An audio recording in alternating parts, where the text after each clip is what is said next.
International was the result of one man's outrage, a British lawyer called Peter Benenson, when he learned of the 7-year imprisonment sentence passed on to 2 Portuguese students for raising a toast to freedom in 1960. He then wrote an article named The Forgotten Prisoners, and with his publication in Observer's newspaper, he called for appeal for amnesty in 1961. This article was then reprinted in newspapers all around the world. Their headquarters, the International Secretariat, is based in London and was established in 1963. Today, they have members from over 150 countries and offices in 80 countries, including the United States, Hong Kong, Japan, Ireland, Germany, Algeria, and Iran. Amnesty International's mission statement is to undertake research and action focused on preventing and ending abuses of the human rights to physical and mental integrity, freedom of conscience and expression, and freedom from discrimination. It is the context of their work to promote all human rights as articulated in the Universal Declaration of Human Rights. Evidently, its mission statement suggests Amnesty International's ability to recognize, promote, and enforce human rights to create a better environment for current and future generations. Some of the campaigns in Amnesty International would be: abolish the death penalty, a campaign to end government death penalties and executions. Control arms, a campaign working to stop unregulated global arms trade that could contribute to human rights abuses. Women rights, a campaign that stands up for women who are discriminated against for their gender and defends them against the abusing of their human rights. Poverty and human rights, a campaign that is working to hold governments, big businesses, and powerful actors to account for human rights violations that target people living in poverty.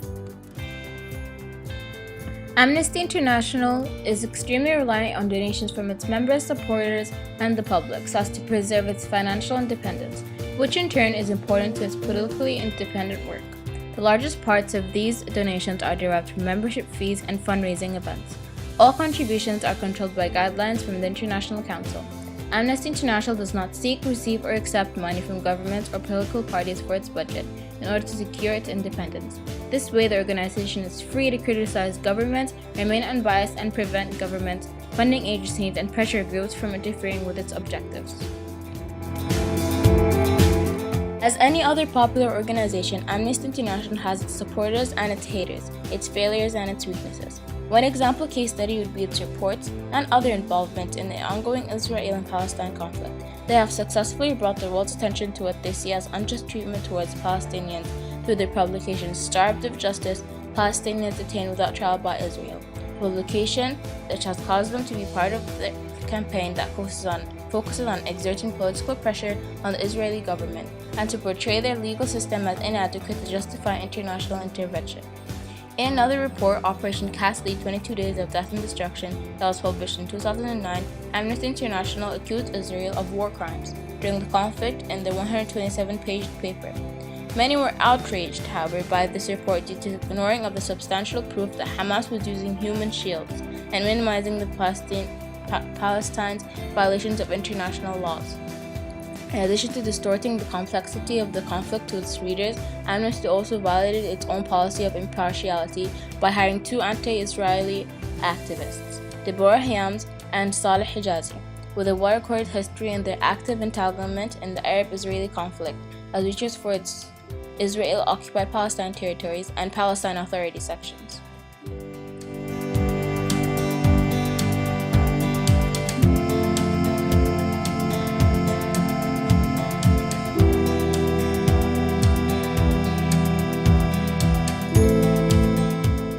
Another example case study would be Amnesty's campaign that was set up to save George Davis, a victim of injustice and the death penalty.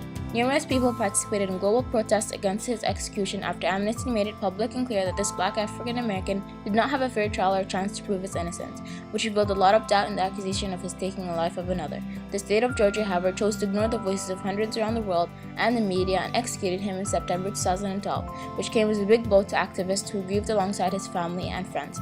Many ask Amnesty International's opinion on its failure to save the victim even after years of campaigning. And their answer is that the world should never forget the efforts they made on his behalf. Amnesty International members around the world participated in over 300 events that were held the week before Troy's execution. He made global headlines that effectively exposed the cruelty and deficiency of the death penalty, and how it is irreversible. Many around the world now question the death penalty, and this event has enabled activists to re-engage themselves with the media, governments, and the public. In conclusion, I believe that Amnesty International is a successful organization and has effectively reached many of its goals. It has fought for the rights of many around the world and has achieved a substantial part of its goals.